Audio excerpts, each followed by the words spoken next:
Hello students. जैसा कि हमने देखा एसएससी का कैलेंडर जारी हुआ है। इसमें यदि अपन बात करते हैं एसएससी स्टेनोग्राफर के एग्जाम की, तो बेटा इसमें इंग्लिश आपके 100 मार्क्स का देखने को मिलता है। और 100 मार्क्स की जो है पढ़ाई की शुरुआत हमें अभी ही कर देनी चाहिए, जिससे आपका थोड़ा थोड़ा भी करके अगर हम रेगुलर वे में पढ़ते रहेंगे तो हमारा सिलेबस आगे हम इसको कंटिन्यू करके और एक एग्जाम को क्रैक करने के लिए कैपेबल होंगे। तो हमारे जो ग्रामर की शुरुआत है हम टेंस से कर रहे हैं। आज हम आपको 12 टेंस के बारे में बताएंगे। 12 टेंस के स्ट्रक्चर्स बताएंगे एंड उसके यूजेस बताएंगे। तो आज का हमारा टारगेट है टेंस। टेंस बेसिकली 3 प्रकार में डिवाइडेड है बेटा। 3 प्रकार में कौन कौन से अगर बात करते हैं आप, तो present tense, past tense and future tense. Present tense हमेशा हमेशा वर्तमान की बातों को बताता है। पास्ट ऐसा जो बीत गया वो भूतकाल होता है, इसको हम पास्ट कहते हैं। और जो हमारा आएगा वो हमारा होता है भविष्य। तो भविष्य की बात को कौन बताता है, तो फ्यूचर टेंस बताता है। बेसिकली हमारे मेन टाइप होते हैं ये 3, लेकिन अगर इसके सब टाइप्स की बात करें तो एक एक टेंस के, ईच टेंस के 4 क्या देखने को मिलते हैं, सब टाइप्स। जैसे अगर चारों के सब टाइप की बात करें तो पहला टेंस होता है इंडेफिनिट। इसे हम सिंपल प्रेजेंट टेंस या सिंपल पास्ट टेंस या सिंपल फ्यूचर टेंस भी कह सकते हैं। दूसरा टेंस आपको मिलेगा कॉन्टिन्यूअस। कॉन्टिन्यूअस की अगर बात करें तो ये रेगुलरिटी बताता है, सतत या लगातार कोई भी काम चल रहा होता है, ये उसको बताता है। इसके बाद अगर अपन तीसरे टेंस की बात करें तो ये होता है बेटा परफेक्ट। परफेक्ट हम किसी भी कार्य को कब बोलते हैं, जब वो हो चुका होता है। तो जैसे आपका प्रेजेंट परफेक्ट आएगा ना, तो इसकी पहचान देखो, प्रेजेंट में हम है तो हम कहेंगे चुका है, पास्ट में हम थे तो हम कहेंगे चुके थे, चुका था, और ऐसे ही फ्यूचर में हम होंगे तो हम कहेंगे चुका होगा, चुकी होगी, चुके होंगे। इसके बाद अगला टेंस आता है परफेक्ट कंटिन्यूअस। अब अगर बात करें परफेक्ट कंटिन्यूअस की, तो परफेक्ट कंटिन्यूअस टेंस हम कब लगाएंगे, परफेक्ट कंटिन्यूअस, जैसे प्रेजेंट परफेक्ट कंटिन्यूअस बोलना है तो प्रेजेंट में परफेक्शन भी आ गया है और कंटिन्यूटी भी चल रही है। मतलब कुछ काम हो चुका है और कुछ अभी चल रहा है। अब चुका रहा है अगर आप ऐसा हिंदी में बोलते हो तो ये अच्छा नहीं लगता है।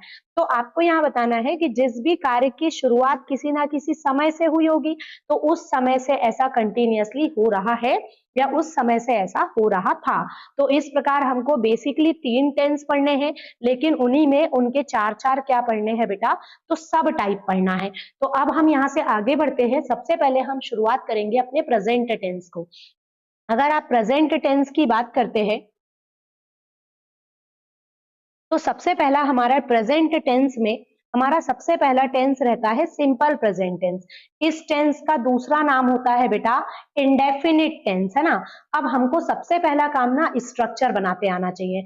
तो आपको एक छोटी सी बेसिक की जानकारी हम देना चाहेंगे। कभी भी ना किसी भी सेंटेंस की शुरुआत कहाँ से होती है, सब्जेक्ट से। सेंटेंस कंप्लीट कहाँ पर होता है, ऑब्जेक्ट पर। अब ये जो बीच में जगह हमने छोड़ी है ना बेटा, ये हमने छोड़ी है हेल्पिंग वर्ब और मेन वर्ब के लिए। तो अब आपको पता होना चाहिए कि अगर प्रेजेंट टेंस है तो वर्ब किस फॉर्म में यहाँ पे लगाया जाता है। तो उसके लिए आपको सीधे से ऐसा बोलते आना चाहिए। देखो, मेन वर्ब अपने कितने फॉर्म में होती है, तो 3 फॉर्म में होती है। जो भी फॉर्म वर्ब का फर्स्ट फॉर्म होता है इसे कहते हैं प्रेजेंट का। जो सेकेंड फॉर्म है बेटा इसे कहते हैं पास्ट का। फर्स्ट फॉर्म प्रेजेंट का, सेकेंड फॉर्म पास्ट का। तो आप देखो आपका टेंस कौन सा है, प्रेजेंट। प्रेजेंट यानी वर्ब का कौन सा फॉर्म, फर्स्ट फॉर्म। तो ये देखो वर्ब का फर्स्ट फॉर्म लगाया, ऑब्जेक्ट लगाया, हमारा सेंटेंस बन गया कंप्लीट, स्ट्रक्चर कंप्लीट। अब बात करते हैं एग्जांपल्स की। तो जैसे आई प्ले क्रिकेट, इसको ट्रांसलेट जब हम करेंगे ना तो इसके पहचान में होना चाहिए ता है, ती है और ते है। अब बोले मैडम ये जो आप बच्चों टाइप बता रहे हो, ता है, ते है, ती है, ये जरूरी है क्या? तो बेटा ट्रांसलेशन आप ही को करना है। हम बात कर रहे हैं एसएससी स्टेनोग्राफर की पेपर, स्टेनो के पेपर की। इसमें आपको 40 मार्क्स का सिर्फ और सिर्फ पैसेज आता है ना। रीडिंग कॉम्प्रहेंसिव हमको देखने को मिलता है, तो ट्रांसलेशन आएगा तब तो ये सब अच्छे से बनेगा। तो यहाँ पर आपको पहचान क्या कर निकालना है, ता है, ती है, ते है हम प्रेजेंट में और इंडेफिनिट के कारण हमने इसमें ता, ते, ती लगाया। तो हम ऐसे बोलेंगे आई प्ले क्रिकेट, मैं क्रिकेट खेलता हूँ। शी टीचेस इंग्लिश, वह अंग्रेजी पढ़ाती है। तो दोनों वाक्य के लास्ट में क्या आया, ता है, ती है, ते है। तो इस प्रकार से आपका ये सिंपल प्रेजेंट टेंस कंप्लीट होता है। अब इसके यूजेस की अगर बात करें तो सिंपल प्रेजेंट टेंस ना बेटा यूनिवर्सल ट्रुथ को बताता है। अब आप कहेंगे मैडम ये यूनिवर्सल ट्रुथ क्या होता है? तो बेटा जब भी कोई बात सदा सच रहने वाली बात है तो उसके लिए सिंपल प्रेजेंट टेंस आपको लगाना है। अगला ये हैबिचुअल एक्शन को बताता है। जब भी किसी पर्सन के अंदर कोई हैबिट है तो हैबिचुअल एक्शन को बताने के लिए भी इस टेंस का यूज किया जाता है। अब तीसरा यूज अगर इसकी बात करें तो ये कंडीशनल क्लॉज अगर हमको बनाना है तो सबसे पहले तो कंडीशनल क्लॉज क्या होता है? जो इफ से शुरू हो। इफ लगा के हम कंडीशन बताए जाते हैं। जैसे हमने कहा यदि मैं आगरा जाऊंगा तभी तो मैं ताजमहल देखूंगा, यानी ताजमहल देखना है तो शर्त आपको आगरा जाना पड़ेगा। तो इसकी शुरुआत आपसे कहां से हुई? यदि। यदि यानी इफ से। तो सेंटेंस ऐसा बनता है इफ के साथ यदि आ जाए सिंपल प्रेजेंट तो जो दूसरा सेंटेंस होता है इसकी हेल्पिंग वर्ब होती है विल और शैल, और ये दोनों मॉडल है इसीलिए इसको चाहिए वर्ब का फर्स्ट फॉर्म। तो यहां पर ऐसा बनता है जैसे इफ यू वर्क हार्ड, यदि तुम कड़ी मेहनत करोगे तो यू विल पास, तो तुम पास हो जाओगे। तो सबसे पहले आपको यहाँ पे ये देखना है कि इफ यू, ये आ गया वर्ब का फर्स्ट फॉर्म सिंपल प्रेजेंट, तो यहाँ पे आया विल और शैल प्लस वर्ब का फर्स्ट फॉर्म। तो इस प्रकार से सिंपल प्रेजेंट टेंस हमको कंप्लीट करना है। सिंपल प्रेजेंट टेंस क्या बताता है? तो किसी भी पर्सन की हैबिचुअल एक्शन बताता है, यूनिवर्सल ट्रुथ बताता है, कंडीशनल क्लॉज बताता है, और इसका स्ट्रक्चर में वर्ब का कौन सा फॉर्म आता है? तो फर्स्ट फॉर्म आता है। अब हम थोड़ा आगे बढ़ते हैं प्रेजेंट में ही। तो प्रेजेंट में हमारा दूसरा टेंस रहेगा प्रेजेंट कंटिन्यूअस टेंस। कंटिन्यूअस का मतलब होता है कहीं भी कोई भी काम सतत या लगातार चल रहा होता है, और प्रेजेंट में हम है तो हमारी पहचान होगी बेटा रहा है, रही है और रहे हैं, ये हमारे टेंस की पहचान हो जाएगी। तो इस प्रकार से हम यहाँ पर बात करेंगे। अब बात आती है इसके स्ट्रक्चर की। तो देखो सबसे पहले आपको स्ट्रक्चर में पता होना चाहिए मेन वर्ब के फॉर्म। मेन वर्ब के कितने फॉर्म होते हैं? 3 फॉर्म। मैंने अभी सिखाया फर्स्ट फॉर्म किसका होता है? प्रेजेंट का। सेकेंड फॉर्म किसका होता है? पास्ट का। इसके अलावा हमारे पास कुछ हेल्पिंग वर्ब्स भी होती है। जैसे आपको कहीं पर भी प्रेजेंट दिखे ना तो प्रेजेंट की हेल्पिंग वर्ब आप बोलना इज एम आर, और कंटिन्यूअस जहां भी दिखे तो वर्ब में लगाना आईएनजी। तो अब यहाँ पर आपको पूरा पूरा देखो प्रेजेंट कंटिन्यूअस टेंस, तो प्रेजेंट दिखा तो हेल्पिंग वर्ब देखो इज एम आर आई, और जहां भी कंटिन्यूअस दिखे तो वर्ब में क्या लगाना है? आईएनजी। पूरे 12 टेंसों में 6 बार कंटिन्यूअस मिलता है बेटा। सुनना, present continuous, present perfect continuous, past continuous, past perfect continuous, future continuous, future perfect continuous. Number of 6 times आपको क्या मिलता है? नंबर ऑफ 6 टाइम्स आपको कंटिन्यूअस बार बार मिलता है। तो आपको एक लाइन बोलना है मेरे साथ कि जहां भी दिखे कंटिन्यूअस वर्ब में लगाना आईएनजी। तो बस ये देखो कंटिन्यूअस दिखा तो हमने आईएनजी लगा दिया। अब इसका मीनिंग आ गया रहा है। अब एग्जांपल देखो, I am reading a book, मैं एक किताब पढ़ रहा हूं। ये आईएनजी को ट्रांसलेट करेंगे रहा, और एमिजार को करेंगे है या हूं। तो मैं एक किताब पढ़ रहा हूं। तो जब भी आपको इस प्रकार से सेंटेंस बनाना हो प्रेजेंट कंटिन्यूअस में तो हम यहाँ पर कौन सा बोलेंगे? Present continuous tense. इसके यूजेस की अगर बात करें तो इसका सिर्फ एक ही यूज आपको याद रखना है कि जब भी हमको वर्ब्स ऑफ सेंसेशन की बात करना। अब बोले मैडम वर्ब्स ऑफ सेंसेशन क्या होते हैं? तो बेटा ये हिंदी में होते हैं 5। आपने बोला होगा, सुना होगा पांचों इंद्रिया। इंग्लिश में होती है 7। कौन कौन सी होती है? सुनना, सी,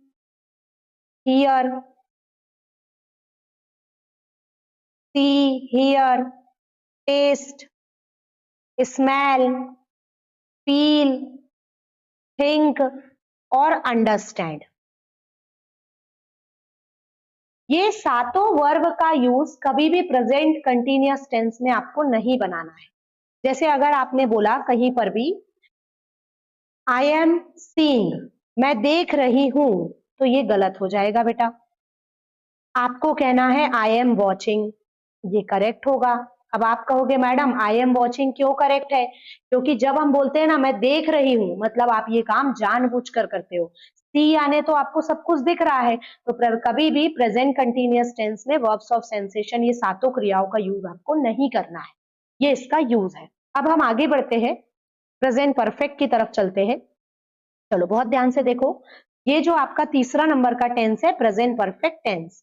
अगर हम इसमें बात करते हैं प्रेजेंट परफेक्ट में तो सबसे पहले हमको इसकी पहचान पता होना चाहिए। किसी भी कार्य को परफेक्ट कब बोलते हैं? जब वो हो चुका होता है, और प्रेजेंट में हम है।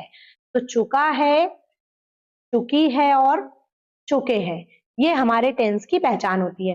कई बार इनसे ट्रांसलेशन अच्छा ना लगे ना तो आ है, ई है और ए है से बोलना, जैसे राम स्कूल जा चुका है या राम स्कूल गया है। अब इसके यूजेस की अगर बात करें स्ट्रक्चर की, तो पहले स्ट्रक्चर को समझो। कभी भी आपको ना बेटा बहुत ध्यान से समझना, एक बात बताने वाले हैं हम, परफेक्ट नाम का वर्ड कहीं पर भी दिखे आपको कहना है या तो हैज, या तो हैव और या तो हैड। फिर से सुनो, परफेक्ट नाम का वर्ड कहीं पर भी दिखे क्या बोलना है, या तो हैज, या तो हैव, या तो हैड। अब आपको पता होना चाहिए हैज और हैव दोनों होते हैं वर्ब के फर्स्ट फॉर्म, हैड होता है वर्ब का सेकंड फॉर्म और थर्ड फॉर्म भी हैड ही होता है। अब हैज हैव हैड से पूछा आपको क्या चाहिए, तो ये बोलेगा मुझे चाहिए वर्ब का थर्ड फॉर्म। कभी भी बेटा हैज हैव और हैड के बाद हमेशा वर्ब का कौन सा फॉर्म आता है, थर्ड फॉर्म। अब आगे की इंफॉर्मेशन आपको आती है, बोले क्या आती है मैडम, तो जो फर्स्ट फॉर्म होता है ना ये होता है प्रेजेंट का, जो सेकेंड फॉर्म होता है ये होता है पास्ट का। पिछली स्लाइड पे ही मैंने बताया है, थोड़ा वीडियो को पीछे जाके आगे आके फिर से देखो तो आपको समझ में आएगा। ये फर्स्ट फॉर्म किसका होता है, प्रेजेंट का। तो जब हमारा परफेक्ट है वो कौन सा परफेक्ट है, प्रेजेंट। प्रेजेंट यानी फर्स्ट फॉर्म, फर्स्ट फॉर्म यानी हैज और हैव। तो यहाँ पे देखो स्ट्रक्चर में देखो हैज हैव आया, हैज हैव के बाद वर्ब का थर्ड फॉर्म, क्योंकि हैज हैव के डिमांड पे ही वर्ब का तीसरा फॉर्म आया है। सेंटेंस को कंप्लीट करें हमने ऑब्जेक्ट पर। अब देखो क्या लिखा है, she has finished her work, ये इसका एग्जांपल है। वह उसका कार्य, मतलब वह अपना कार्य कंप्लीट कर चुकी है, तो ये चुकी है आया। या फिर इसी बात को बोलने का दूसरा तरीका, उसने अपना कार्य समाप्त कर लिया है। तो इस प्रकार से आप यहाँ पर बोल सकते हैं अपने टेंस को, कौन से टेंस को, प्रेजेंट परफेक्ट टेंस को। एक और सेंटेंस देखो, I have seen the movie, मैं मूवी देख चुका हूं, या फिर मैंने मूवी देख लिया है, आ है, ई है और एव है पर भी ये कंप्लीट हुआ। अब बात यहाँ पर ये है इसके और यूजेस क्या क्या हो सकते हैं। तो बेटा कहीं भी आपको सेंटेंस के लास्ट में एक शब्द मिले यट, या फिर सेंटेंस के सबसे शुरू में एक शब्द मिले सो फार, या फिर सेंटेंस के फिर से लास्ट में मिले अप टिल नाउ, क्या मिले, अप टिल नाउ। तो जब ये आपको तीन शब्द अगर मिलते हैं तो इसमें हमेशा टेंस लगता है प्रेजेंट परफेक्ट टेंस, ठीक है। प्रेजेंट परफेक्ट टेंस जिसकी हेल्पिंग वर्ब होती है हैज हैव, और हैज हैव को हमेशा चाहिए वर्ब का थर्ड फॉर्म। हर सेंटेंस में सब्जेक्ट होता है, हर सेंटेंस में ऑब्जेक्ट होता है, उसका आपको टेंशन नहीं लेना है। तो इस प्रकार से ये तीन यूजेस पर पहले हमने डिस्कस किया, यट, सो फार और अप टिल नाउ। जब भी आए तो टेंस कौन सा होगा बेटा, टेंस होगा प्रेजेंट परफेक्ट टेंस। इसका एक यूज और मिलता है, थोड़ा मैं यहाँ आपको समझाती हूँ, यहाँ पर है ना, जब सिंस अगर कंजंक्शन बनकर आता है तो ये सिंस पता है क्या मीनिंग देता है, जब से का। तो ऐसी दशा में सिंस के पहले आता है प्रेजेंट परफेक्ट टेंस और सिंस के बाद आता है सिंपल पास्ट टेंस। इसका एक एग्जांपल बताना चाहूंगी मैं आपको यहां पर, जैसे he has improved his health